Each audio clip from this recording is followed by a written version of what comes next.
앞에서 우리 신문 작성하는 글쓰기에 대해서 2시간 동안 강의해 주실 거예요. 김현준 선생님입니다.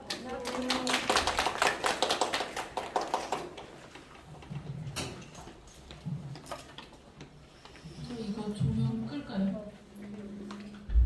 끄시네요. 불을 끌까요? 아, 네. 네.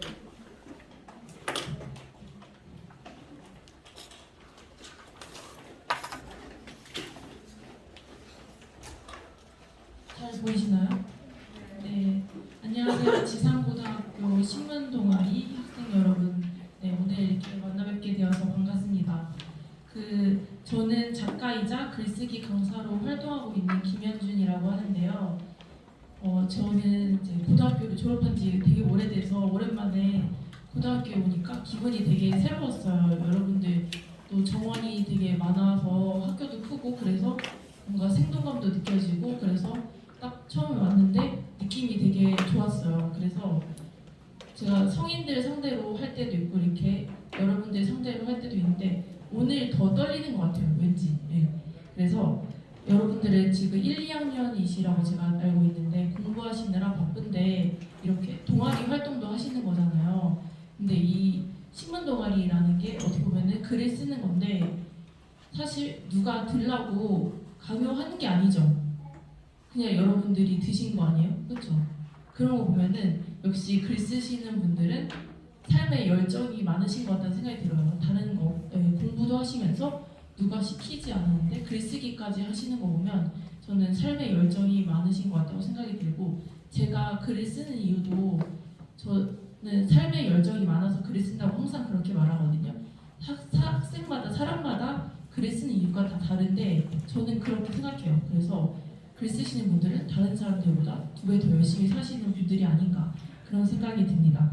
그래서 제가 준비해온 PPT가 있죠. 그래서 오늘 자료를 함께 보시겠는데 어떻게 진행할 거냐면 이런 식으로 진행할 겁니다. 네, 글쓰기가 우리의 삶에 미치는 영향은 글쓰기 동기부여라고 생각하시면 되세요. 그래서 글을 쓰면 우리 인생이 어떻게 바뀌고 그런 것들 알게 되시고 그리고 기자가 가져야 할 자질, 기자는 어떤 마음을 가지고 있어야 되는지 그런 거에 대해서 해보겠고 그리고 칼럼, 특집 기사, 인터뷰 쓰기는 기사 중에도 여러 가지 종류가 있는데 그 중에 제가 왠지 여러분들이 제일 많이 쓸 것 같은 이 3가지를 준비해 왔어요. 근데 제가 미리 받아본 여러분들의 글도 보니까 인터뷰 기사가 맞더라고요. 그래서 오늘 좀 잘 준비해 온 것 같다는 생각이 들고 마지막에는 문장 다듬기 이거를 꼭 넣은 이유는 많은 글 쓰는 사람들이 있는데 뭐 소설가, 방송작가, 기자 이렇게 있는데 그 중에서도 저는 기자분들이 제일 문장력이 좋다고 생각을 해요. 그리고 여러분들이 아실 법한 김훈 소설가도 원래는 기자 출신이었어요. 그래서 그런지 문장력이 되게 좋으세요. 그래서 저는 글을 쓰시는 분들이 일단 기자 글쓰기에 대해서 알면 좋을 것 같다는 생각도 해봤습니다. 네, 그래서 이렇게 진행할 거고요. 우선 글쓰기가 우리의 삶에 미치는 영향. 네, 내 인생을 바꿔놓은 글. 여러분은 어떤 글을 읽고서 신문 동아리에 들고 싶다는 생각이 드신 거예요? 혹시 한 분 얘기해 보실 분 있으신가요? 선배의 글을 읽고서 들어오신 분도 있지 않나요? 아니세요? 어떤 글을 읽고 신문 동아리에 들고 싶다는 생각이 드신 거예요? 저는 왠지 선배의 글을 읽고서 오셨을 것 같다는 생각이 들거든요. 이렇게 몇 년 동안 이렇게 전통이 있던 동아리 아니었어요? 그쵸? 처음 생긴 건 아닐 거 아니에요? 그쵸? 네, 그래서 저 같은 경우도 어떤 글을 읽고 작가의 꿈을 가지게 되었냐 뭐 이런 질문을 받는데 그런 글은 저는 딱히 없었고 그냥 글을 쓰고 싶다는 생각이 들었었고 근데 또 저는 한 편의 글을 써서 바뀐 나의 인생 이거에 대해서는 할 말이 좀 많아요. 제가 저는 21살에 소설로 데뷔하려고 등단작을 썼어요. 근데 그걸로 작가가 되기 위해 썼었는데 그 글 한 편으로 이렇게 여러분들 앞에 서게 되는 강사까지 되게 된 거예요. 그래서 그 글 한 편이 저의 인생을 이렇게 바꿔놓은 것 같다는 생각이 듭니다.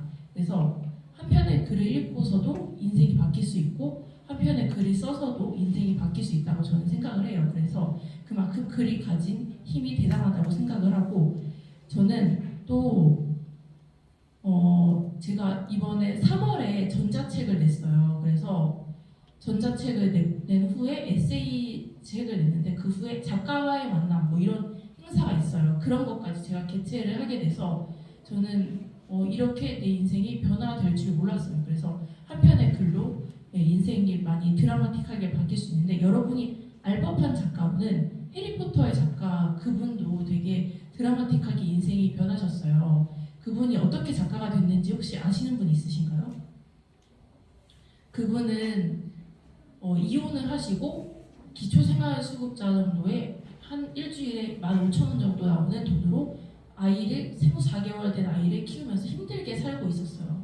그러다가 아동문학인 해리포터를 썼는데 12번이나 출판사에서 퇴짜를 맞았다고 해요. 그 이유가 아동문학으로 하기에 너무 길다. 그래서 13번째에 드디어 출판사를 만나서 작가가 되는데 그 작품으로 그분이 이렇게 드라마틱하게 인생이 변하셨다고 해요. 그래서 무심코 쓴 글 한편으로 인생이 바뀔 수도 있다고 저는 생각을 해요. 그래서 여러분들이 쓰신 신문 동아리에 쓰신 글도 또 누가 읽을지 모르는 일이죠. 그리고 나중에 커서 정말로 기자가 되셨을 때 여러분들이 쓴 글을 읽고 어떤 사람에게 어떤 변화를 가져다 줄지 모르는 일이라고 생각을 합니다. 네. 그래서 글쓰기에 보이지 않는 힘에 대해서 얘기해 볼게요. 네. 여러분은 글쓰기가 어떤 힘을 갖고 있다고 생각하세요? 여기 제가 이렇게 3가지를 적어놨는데 이 외에도 혹시 나는 글 쓸 때 이런 게 좋았다 뭐 이런 생각 하신 분 있으실까요? 저는 글 쓰는 거는 자존감을 높여준다라고 이렇게 표현을 했는데 그 이유가 저는 여러분들 나이는 고2 때 글을 쓰기를 처음 시작했어요. 근데 그때 저는 남들과 다른 나만의 표현 수단이 있다는 그런 생각에 되게 자존감이 높았었어요. 다른 애들은 그냥 학교만 다니고 뭐 공부만 하고 다른 예체능 하는 애들이 몇몇 있었지만 글 쓰는 애는 거의 없었어요. 그래서 저만의 뭔가 남다른 비상구, 글쓰기가 비상구였어요. 그래서 그때 되게 자존감이 높았던 것 같아요. 어떻게 보면 여러분 나이 때 성적으로 판가름되고 그래서 자존감이 낮을 수도 있는 나이지만 저는 되게 자존감이 높았고 그리고 어딜 가서도 나 글 쓴다 뭐 그런 어린 나이에 그렇게 말을 하고 다녔던 것 같아요. 네. 그리고 다음으로는 생각을 정리해준다인데요. 제게 글쓰기를 배우시는 학생분들 중에 글을 쓸 때 자기 생각이 정리되는 느낌이 들 때 희열을 느낀다고 말씀하신 분들이 있어요. 그래서 예를 들어 오늘 내가 할 일 목록을 적기만 해도 생각이 정리되는 느낌을 받으실 거예요. 다음으로는 상처를 치유해준다. 네. 글을 쓰면은 자기 이야기를 털어놓게 되잖아요. 그래서 그렇게 털어놓는 것만으로도 치유의 효과를 가져올 수 있어요. 제게 글쓰기를 배우시는 많은 분들 중에서 우울증을 앓고 있던 분들이 있었어요. 근데 그분들이 저한테 자기는 우울한 감정을 원동력을 삼아서 글을 썼는데 글쓰기 수업을 받으면서 그런 우울한 감정이 사라져서 어떤 원동력으로 써야 될지 모르겠다 뭐 이런 식으로 말씀을 하시는 분도 있어요. 그래서 그 글쓰기 수업을 들으면 항상 글을 못 써올 때도 있어요. 왜냐하면 바빠서 여러분들 지금 공부도 해야 되니까 그런데 글쓰기 수업을 듣기만 해도 치유의 기능이 있는 게 선생님인 저에게 자기가 어떤 글을 쓰겠다 하고 자기 이야기를 털어놓거든요. 그것만으로도 치유의 기능이 있는 것 같습니다. 네. 그리고 쓰지 않는 시간에도 글을 쓰기. 이게 무슨 말일까요? 네. 저는 이제 여러분들이 기사를 써야 돼요. 그래서 한글을 열고 키보드를 막 쳐. 그때부터 글 쓰는 게 시작이 아니라고 생각해요. 저는 여러분들이 어떤 기사를 써야 된다고 그거를 받았을 때 이제 평소에도 그 기사거리에 대한 생각을 하고 있어야 된다는 거죠. 그러면 그때부터가 글쓰기의 시작이라고 생각을 해요. 그래서 항상 어딜 가나 글 쓰는 생각을 하면서 돌아다니는 게 막상 글을 썼을 때 시간을 줄일 수 있는 그런 방법이라고 생각을 하고요. 저 같은 경우는 원래 글 쓰시는 분들의 특징이 평소에 몽상을 많이 해요. 학생들 보면은 자기 고등학생 때 맨날 수업 시간에 다른 생각을 했다. 뭐 이런 학생들이 많아요. 그래서 항상 글 쓸 생각을 하고 있었던 거죠. 네. 그래서 그때 했던 생각들을 커서 쓴 학생도 있고, 네. 그렇게 항상 글 쓸 생각을 하면서 살아야 된다고 생각해요. 그리고 어디에서나 필요한 글쓰기. 여러분들 오늘 카톡 하루에 몇 줄 보내셨어요? 네. 이미 아침에 많이 보내시지 않았어요? 네. 그래서 하루에 보내는 카톡만 해도 몇십 줄 이상. 네. 저는 워낙 말이 많기도 하고, 네. 학생들이 많아서 연락을 계속해요. 저는 핸드폰이 없으면 안 될 정도고, 이렇게 제가 1시간, 2시간 동안 강연을 하고 나면 카톡이 몇십 개가 쌓여 있어요. 그 정도로 많이 하는데, 저는 지금은 언어의 역사로 보면 글말의 전성시대라고 생각을 해요. 그래서 휴대폰이나 인터넷 등 다양한 이런 소통 수단이 활짝 꽃을 피우고 있다고 생각을 하는데, 심지어 바로 곁에 있는 분들에게도 이야기로 말하는 게 아니라 카톡으로 할 정도로, 네, 휴대전화를 이용한 글말로 소통을 할 정도로 이렇게 보편화가 됐다고 생각을 해요. 그래서 이렇게 카톡 말투도 저는 중요하다고 생각해요. 저는 좀 약간 성격이 어릴 때, 여러분 나이 때 정말 시크했어요. 그래서 막 오해를 자주 받았어요. 단답형으로 대답하고. 근데 그러면 별로 안 좋아하는 분들이 많았어요. 그래서 그런 것도 많이 고치려고 하고, 이런 카톡 하나로도 그 사람의 성격을 알 수 있고, 네, 그렇게 생각하는데, 저는 카카오톡으로 메시지 보낼 때 그 사람의 말투에도 관심이 많은데요. 어떤 여학생이 저한테 남자가 말끝마다 했어요 이러는 게 너무 짜증난다는 거예요. 그래서 그랬어요 뭐 이렇게 짜증내. 근데 저는 학생 중에 저한테 맨날 그렇게 보내는 학생이 있어서 나는 상관없는데 이렇게 생각해보니까 나중에 그 학생이 좀 약간 저한테 사심을 품었나 그런 생각이 들 정도로 너무 용용거려가지고 그 여학생의 그 말이 약간 공감이 가기도 했어요. 그래서 너무 용용거리면 안 되는 거 아닌가 그런 생각도 하고, 이렇게 카톡으로 말투로도 자기를 표현할 수 있다고 저는 생각을 해요. 네. 그리고 이제 글쓰기 동기부여를 했으니까 기자가 가져야 할 자질에 대해서 알아보도록 하겠습니다. 오늘을 기록하는 기자. 네. 일단 글쓰기에 흥미를 가져야 하겠죠. 네. 여러분들은 글을 쓰시는 분들이고 글을 쓰셨고 앞으로도 쓰실 분들이니까 기자가 되고 싶다고 생각한 사람이라면 글에 대한 흥미를 잃지 않아야 된다고 생각을 해요. 신문 기자는 기본적으로 글로 소통하는 사람들이죠. 그래서 자신의 생각을 적거나 남의 글을 읽는 것에 대한 두려움이 없어야 된다고 생각을 합니다. 그래서 만약 기자가 되고 싶다면 좋은 글을 좋은 글은 어떤 식으로 본인의 주장을 말하는지 그런 것도 분석을 하면서 읽는 게 좋을 것 같아요. 그리고 다음으로는 사회에 대한 관심을 끈에 놓지 말아야 된다. 네, 기자는 지금 우리가 살아가는 이 사회를 바라보는 사람이죠. 그래서 오늘 세상을 깜짝 놀라게 했던 기사도 일주일이 지나면 식상한 이야기가 됩니다. 그래서 기자는 흥미로운 기사 아이템을 발굴하려고 애써야 합니다. 그래서 내가 관심 있는 분야는 기본이고, 내가 사는 나라 혹은 전 세계에도 관심을 갖는 게 좋을 것 같습니다. 네, 다음은 이제 매일매일 새로운 역동성을 즐겨야 한다. 이게 무슨 말이냐? 기자는 이리 뛰고 저리 뛰고 그래서 메뚜기 같다라고 표현을 하기도 해요. 그래서 어떤 날은 춥고 어떤 날은 더워. 그런데도 취재하러 나가야 돼. 그래서 어떤 사람은 그게 싫을 수도 있어. 근데 기자를 하시겠다. 그러면 이런 생활이 몸에 맞는 성향이면 더 좋겠죠.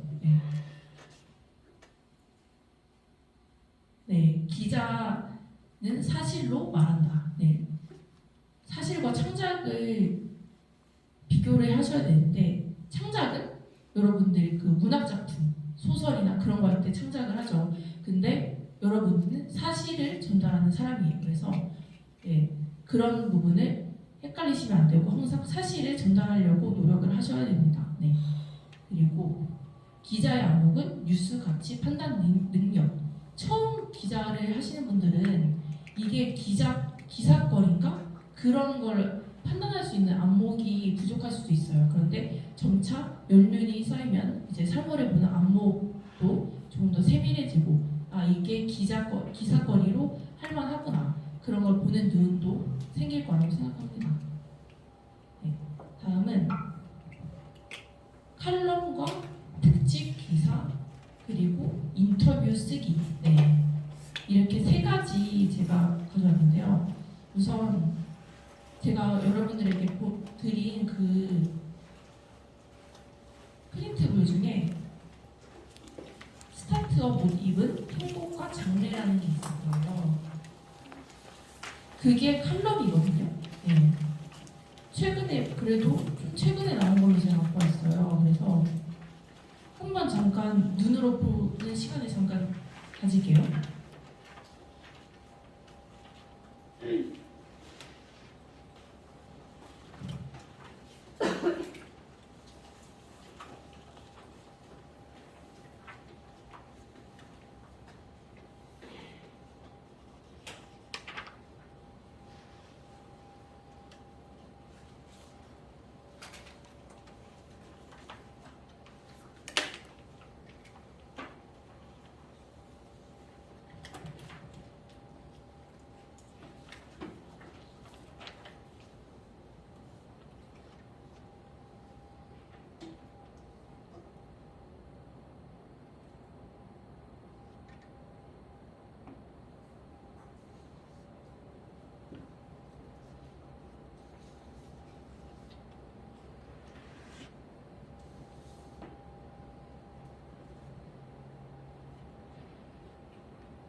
네, 얼추 읽어보신 것 같습니다. 칼럼이란 이런 것이다. 네, 이렇게 예를 드리려고 오늘 가져왔는데 칼럼에 대해서 제가 설명을 해드릴 텐데 그건 칼럼의 특성을 보시겠습니다.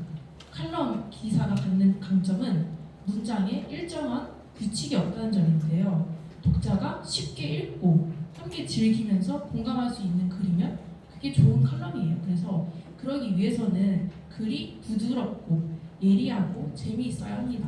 그래서 인간적인 흥미가 담겨있고 회화적 여운의 예술성이 묻어나면 더 좋겠죠. 그리고 사실관계를 육하 원칙에 따라 쓰는 뉴스 기사나 건조하게 논리만 중시하는 딱딱한 사설 기사에 비해서 칼럼이 많이 읽히는 이유는 바로 이런 것들 때문입니다. 그래서 칼럼의 유형을 또 보실게요. 칼럼은 스타일이 자유로워요. 그만큼 종류가 되게 많은데 학자들마다 분류하는 방식도 여러 가지예요. 그래서 글의 내용에 따라 논설 칼럼, 에세이 칼럼, 일화 칼럼, 단편 칼럼, 네, 가십 칼럼 뭐 이런 식으로 되게 많아요. 그래서 그 다음에 소재에 따라서 정치 칼럼, 경제 칼럼, 요리 칼럼 이렇게도 나눌 수가 있어요. 그래서 또 신문사에서는 필진에 따라서 사내 칼럼과 사외 칼럼으로 나누는데 사내 칼럼 중에서도 논설위원 칼럼은 데스크 칼럼, 또 현장 기자 칼럼으로 이렇게 세분화해서 나눌 수가 있고 사회 칼럼에서도 정기적으로 게재되는 고정 칼럼과 뭐 또 뭔가 일이 발생했을 때 그에 맞춰서 싣는 임시 칼럼으로 구분을 하기도 합니다. 그래서 신문사에서 먼저 의뢰하지 않았지만 외부 필자가 자발적으로 보내오는 글 중 게재 가치가 있다. 그러면 뭐 그것도 싣는 기고문도 외부 칼럼에 속합니다. 네, 그래서 칼럼란을 특정 필자에게 맡기기도 해요. 그때는 그 사람의 이름을 따서 누구누구 칼럼 이렇게 하는데 되게 경험이 많고 필력이 좋은 논설위원급 기자에게 네, 그런 기회가 주어집니다. 다음은 칼럼 쓰기를 보실게요. 신문 기자가 아니어도 누구나 쓸 수 있어요. 네, 다른 직업을 가지고 있으면서도 칼럼니스트로 활동하시는 분들이 되게 많아요. 네, 그래서 그 칼럼니스트의 자질과 능력을 갖춘 분들이 우리 주변에 되게 많고요. 꾸준히 노력하면 누구나 칼럼니스트라는 소리를 들을 수 있습니다. 그래서 우리 사회에서 일어나는 여러 현상에 대해서 배경과 원인을 파악하고 또 해결 방안은 무엇인지 비판적인 문제의식을 가지고 보면 되기 때문에 네, 여러분들도 쓸 수 있을 거라고 저는 생각합니다. 그 후에 또 이제 관심 갖는 이슈랑 또 정보들을 찾아내서 비판적으로 분석하고 활용을 해서 자기 주장과 의견을 담금질하는 그런 과정이 필요해요. 그래서 이런 담금질을 하기 위해서는 책을 많이 읽고 생각이 날 때마다 메모를 하고 틈날 때마다 써보는 게 중요합니다. 다음은 칼럼 쓰는 방법에 대해서 제가 말씀드리고 싶어요. 우선은 가장 먼저 주제를 정해야 되겠죠. 그래서 또 새로운 관점이나 시각이 있어야지 다른 사람과 내 글의 차별성이 있겠죠. 그래서 이 사람 글 재밌는데 해서 보겠죠. 그래서 새로운 관점이나 시각이 있어야 좋은 칼럼이다. 그리고 또 사람들이 공통적으로 관심을 갖고 비중 있게 보도되는 사안이 좋은 주제다. 이 말은 그래도 너무 동떨어져 있지 않고 보편된 그런 주제, 많은 사람들이 관심 있는 주제를 선택하는 게 좋다는 말입니다. 다음은 소재를 활용하는 건데요. 도입부 또는 중간에 사용하기에 적합한 에피소드가 없는지 있으면 그거를 이용해서 써도 되고요. 또 역사적 사실이나 신문 보도를 통해서 확인된 사실 등을 활용할 수도 있습니다. 마무리는 여러분들 국어 시간에 수미상관 배웠죠. 처음과 끝 같이 똑같이 맞추는 거. 다른 말로 샌드위치 글이다 이렇게도 표현을 하는데요. 그렇게 끝내도 되고 아니면 독자에게 질문을 던지듯이 의문형 그런 식으로 끝내도 됩니다. 그리고 또 어떤 사람의 말을 가져와서 인용문으로 멋지게 마무리 지을 수도 있겠죠. 그리고 칼럼과 사설을 한번 비교해 볼게요. 사설은 제가 또 보낸 거 있죠. 그것 중에 사설이 어떤 거예요?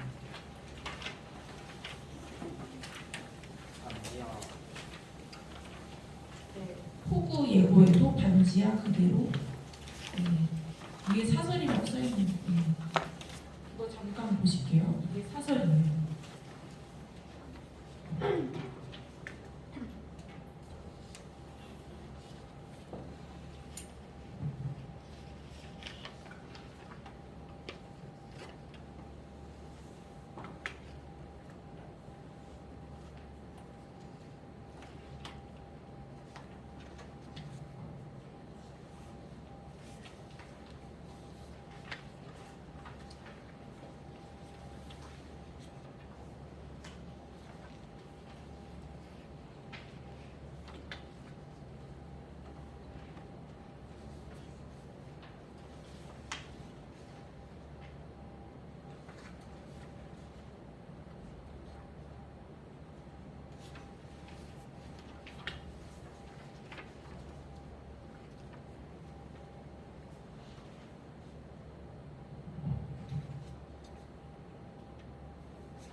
이거는 되게 짧죠. 다 보신 것 같은데 칼럼과 사설 아까 봤던 그 글과 비교해 봤을 때 둘의 공통점은 글쓴이의 의견이다라는 공통점이 있는데 또 차이점은 칼럼은 아까 제가 말했죠. 형식이 조금 자유롭다고. 근데 그에 비해 사설은 논리를 중요시하고요. 칼럼은 우리의 소소한 일상까지 담는데 그에 비해 사설은 정치, 경제, 사회, 문화를 다루고요. 또 칼럼은 개인의 의견과 주장, 감상이 주된 건데 사설은 언론사의 의견이라는 점, 그런 차이점이 있다는 거 아시면 좋겠습니다. 다음으로 이제 특집 기사. 제가 드린 것 중에 특집 기사가 또 있어요. 스타트업 출근 첫날 비즈니스 코치가 나를 도왔다. 이거 잠깐 보실게요. 이게 특집 기사예요.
네, 다 보셨죠? 이게 특집 기사인데 특집 기사에 대해서 한번 설명을 드리겠습니다.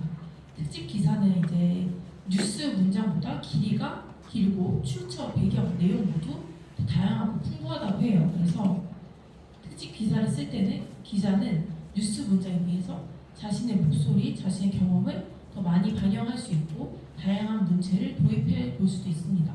네, 그래서 글 쓰는 사람의 개인적 경험이나 의견을 대폭 반영한 특집 기사도 있을 수 있어요. 그래서 사실상 모든 주제를 다 다룰 수 있는 거예요. 네, 그래서 특집 기사의 특성을 보실게요.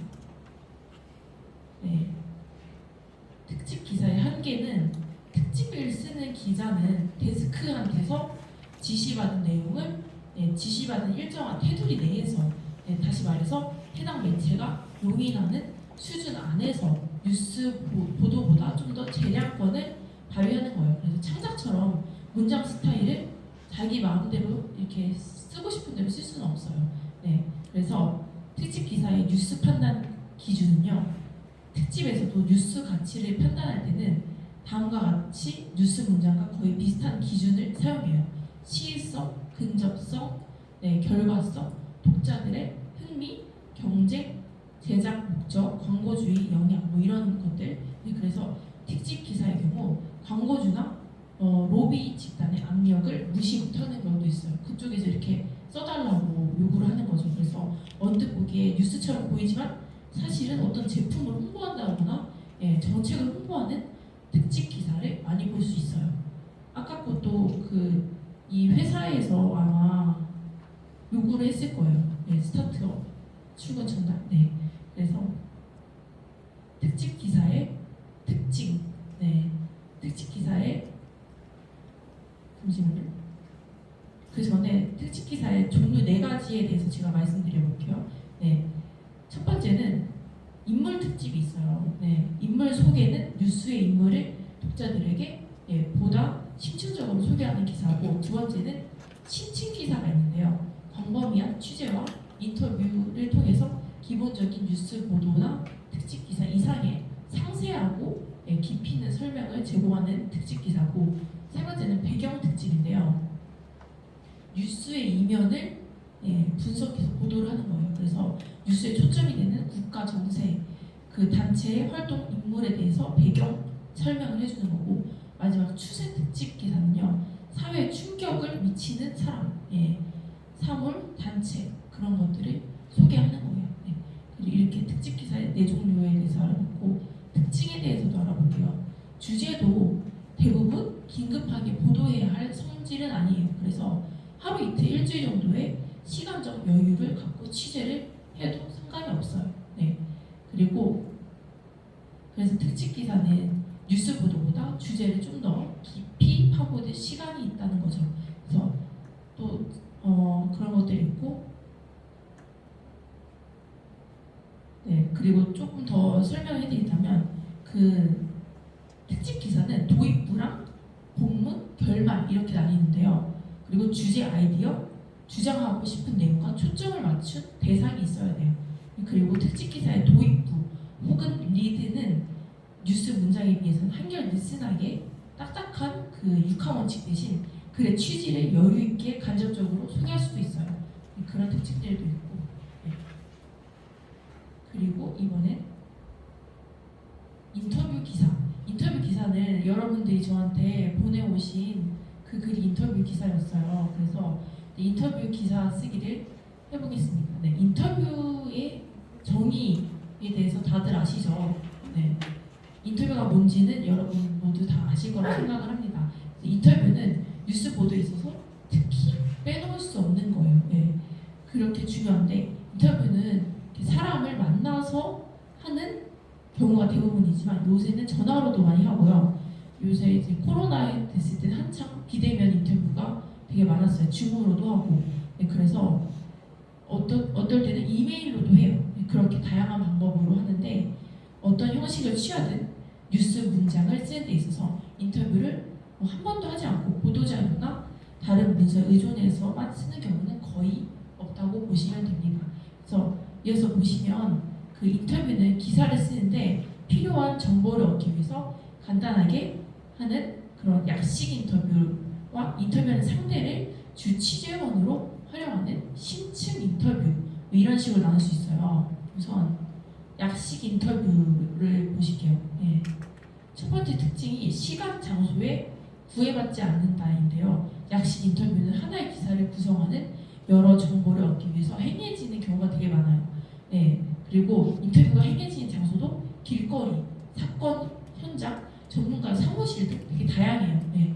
그리고 두 번째 특징은 인물 대신 사건에 초점을 맞춘다. 네. 그래서 약식 인터뷰의 특징은 인터뷰에 임하는 상대가 아니라 그 사건의 정보에 초점을 맞춰야 된다는 점이에요. 그래서 상대방의 인간적인 면모나 그가 보고드는 극적인 요소 뭐 그런 게 사건을 구성하는데 중요한 요소가 될 수도 있지만 그것 역시 전체 사건을 그리는 하나의 큰 그림을 그리는 하나의 조연 역할을 할 뿐이지 인터뷰를 하는 목적은 어디까지나 사건 정보를 위한 거다. 네, 그래서 여러분들이 저한테 보내신 거 있잖아요. 혹시 다른 분들도 보셨나요? 아니면 못 보셨어요?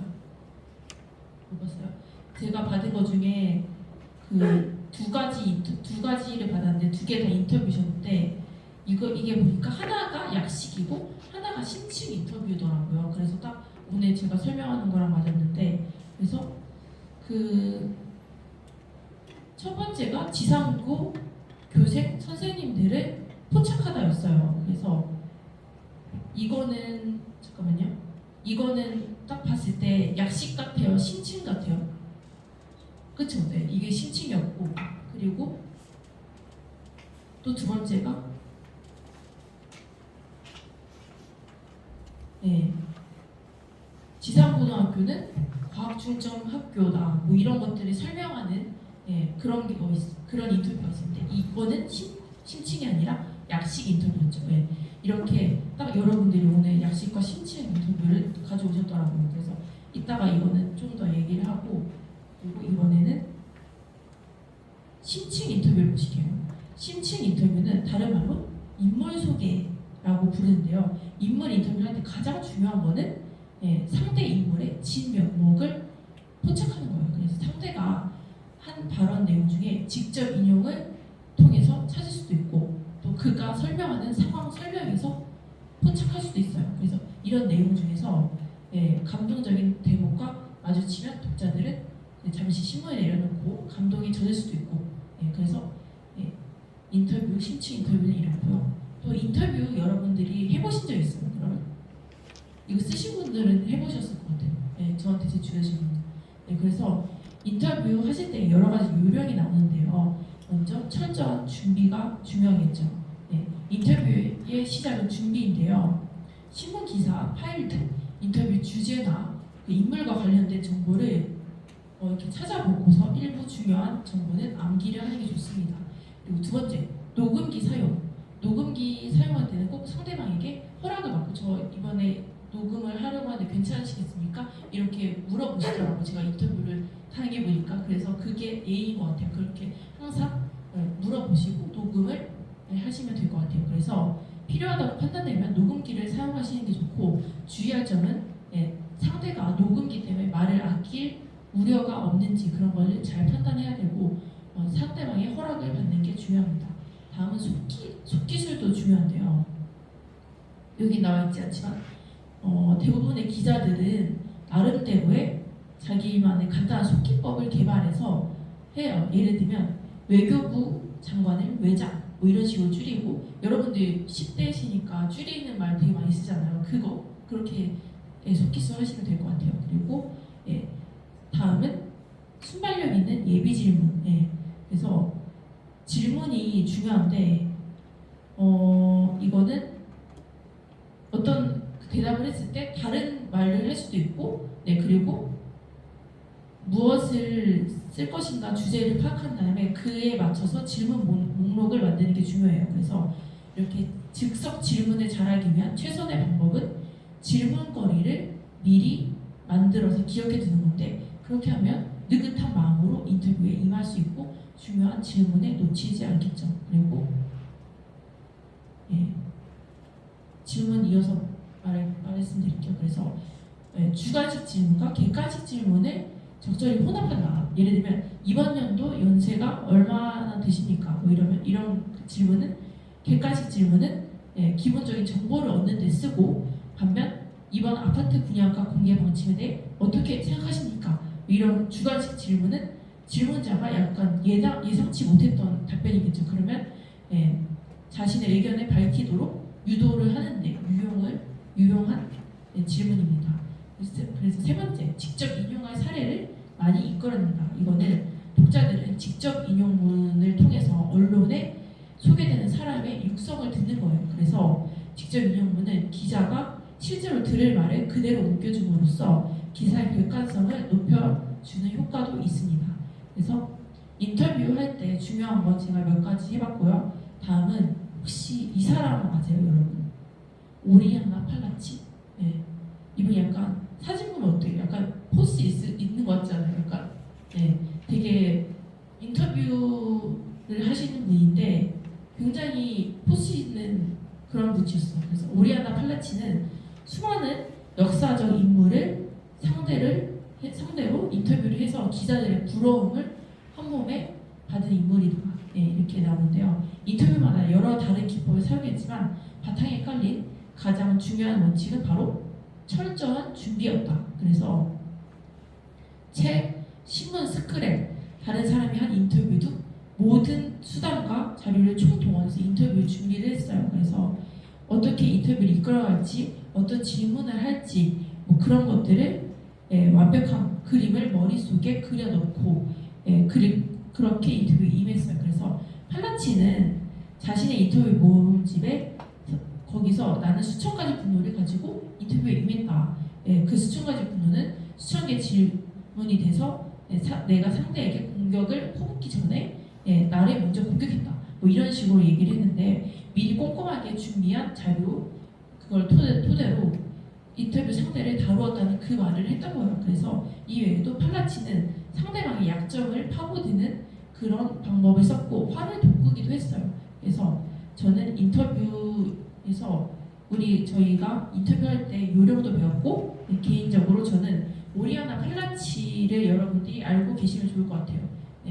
인터뷰를 할 때도 기자는 약간 이미지가 어때요? 날카롭잖아요. 그래서 이런 포스 있는 분들이 한 명씩 있을 것 같다는 생각이 들어요. 그래서 그리고 인터뷰에 대해서 여기까지 해보고 지금 잠깐 쉬어도 되나요? 저희가 쉬는 시간이 50분부터요. 50분부터. 좀 쉬거든요. 네. 그러면은 조금 이어서 해볼게요.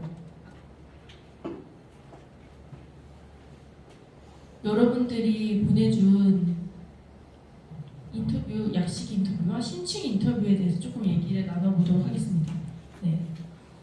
그거를 다 못 받으신 분도 있는 것 같아요. 그래서 제가 내용을 말씀드릴게요. 첫 번째가 지상고 교생 선생님들을 포착하다였어요. 그래서 그 교생 선생님들을 인터뷰한 거였는데, 그래서 이분들의 공통점은 지상고등학교 졸업생 분이시더라고요. 그래서 그렇게 졸업하시고 교생으로 오신 분들이었는데, 질문이 처음에 자기소개를 부탁드리겠습니다 해서 1회 졸업생이자 한국지리 교생으로 오게 된 누구누구입니다. 2회 졸업생이자 교생으로 오게 된 누구누구입니다. 이렇게 대답을 하셨어요.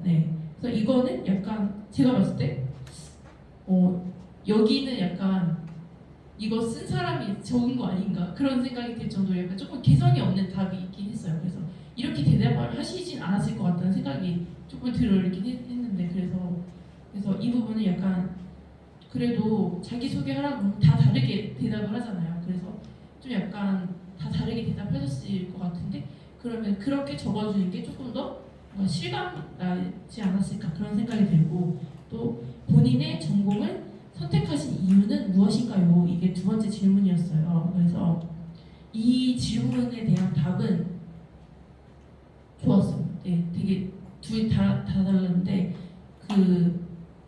지리 선생님은 중학교 때 지리라는 과목을 접하니까 어려웠는데 하고 보니까 지리 쪽으로 가고 싶다고 이렇게 대답을 하셨고, 그 역사 선생님은 사극 중에 천추태후라는 사극이 있는데 그거를 보고 나서 역사에 관심을 갖다 이렇게 얘기를 하셨어요.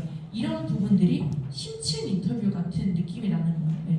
아까 첫 번째는 자기소개 부탁드립니다. 여기서도 사실 심층 인터뷰를 할 수 있었어요. 더 약간 사람마다 자기소개 다르게 하니까. 예를 들면 저 같은 경우는 평소에 제 별명이 글쓰기 일탈 강사예요. 일탈 강사 이렇게 표현을 하는데 그 일탈 강사 아시죠? 요새 TV 많이 나오잖아요. 근데 글쓰기에서 일타 강사가 아직 없어요. 여러분 들어본 적 없죠? 글쓰기 과목.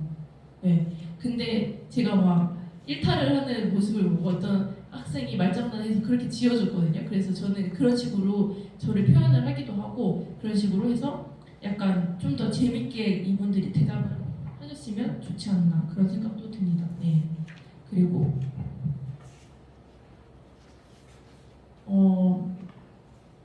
그 세 번째 질문이 학생들에게 전하는 공부 꿀팁이 있으신가요? 였는데 그 전체적으로 이 질문들의 그 연결성이 조금 부족했어요. 그래서 그 처음에 자기소개 그리고 전공을 선택하신 이유 그리고 학생들에게 전하는 공부 꿀팁 이것보다 그 학생들 그 다음에 저는 이 학생 여기 오셔서 학생들을 만나니까 어떠셨냐 이 질문이 오는 게 조금 순서가 맞지 않았을까? 그런 생각이 들어요. 일단 오셔가지고 학생들을 만나셨으니까 그래서 이 순서를 조금 바꾸고 학생들에게 전하는 공부 꿀팁은 마지막쯤에 나오는 게 좋지 않을까요? 그런 생각이 들더라고요. 그리고 그 다음 질문이 고등학교 시절 다니셨던 지상고를 교생으로 다시 오게 되셨는데 어떤 생각과 감정이 드시나요? 차라리 이게 더 앞으로 나오는 게 맞았었을 것 같아요. 그리고 지상고등학교 최대 장점이 뭐라고 생각하시나요? 이것도 마지막쯤에 넣으시는 게 좋고 그 다음 질문이 그동안 보셨던 지상고등학교 학생들은 어떤 학생들인 것 같나요? 근데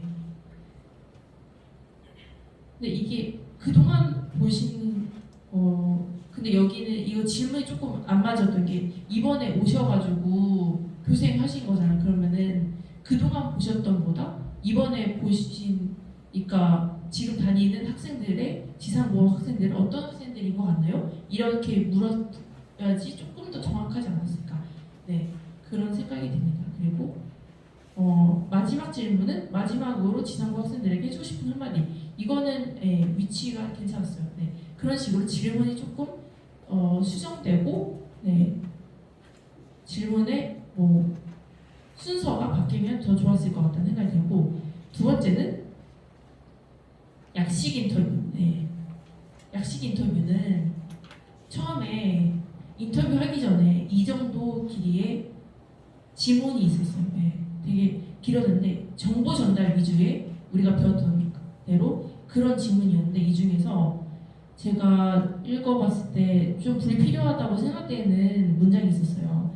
일단 그 지상고등학교는 과학중점의 학교라는 것을 소개해주다가 중간에 일반계 고등학교의 경우 전문 교과를 편성한 일이 매우 드물지만 과학중점 고등학교의 경우 이런 식으로 나오는데 굳이 일반계 고등학교랑 이렇게 비교를 하지 않아도 됐을 것 같다는 생각이 들어요. 그냥 우리 지상고등학교는 과학중점의 학교고 이 과학중점의 학교에 대해서만 얘기해줘도 되지 않았을까 그런 생각이 들고 그리고 이 부분은 약간 정보 전달의 글이기는 좀 딱딱했고요. 좀 약간 문장이 조금 일반 사람들이 이해하기 어려울 수도 있을 것 같다는 생각이 들었어요. 혹시 이거를 자기가 쓴 거겠지만 약간 홈페이지에 있는 정보를 약간 좀 가져와서 많이 참고하신 건 아닌지 그런 생각이 들 정도로 약간 문장이 어려웠기 때문에 그 좀 약간 딱딱하지 않게 문장을 바꿔주셨으면 좋았을 것 같고 그리고 이 부분에서는 문단 나누기를 해주셨으면은 좋았을 것 같아요. 보이실지 모르겠지만 여기 보면은 문단 나누기가 잘 안 돼 있어가지고 되게 빡빡해가지고 더 잘 안 읽혔거든요. 그래서 우리가 문단 나누기를 하는 이유는 글의 호흡을 줄이기 위해서. 그래서 여기서 끊어 읽어라. 그래서 작가의 호흡에 달려 있는 게 문단 나누기예요. 그래서 문단은 내용이 바뀔 때 크게 바꾸거든요. 그리고 문단 나누기 할 때는 앞에는 들여쓰기를 해야 되는데요. 들여쓰기 하시는 법 모르실 수도 있을 것 같아요. 여기 안 되어 있어가지고 들여쓰기는 많은 분들이 스페이스가 2번 눌려서 하는데 그게 아니고 그 마우스 오른쪽 누르면은 문단 모양이라고 나와요. 거기 들어가서 10mm로 설정하고 하면은 들여쓰기가 돼요. 그래서 여러분들이 이제 문서 작업하시는 분들이잖아요. 그래서 들여쓰기 이런 것들은 기본적으로 알고 계셔야 합니다. 그래서 피드백 여기까지 하고 지금 됐어. 그러면 1부 잠깐 여기서 마치겠습니다. 쉬는 시간 갖고 다시 시작할게요.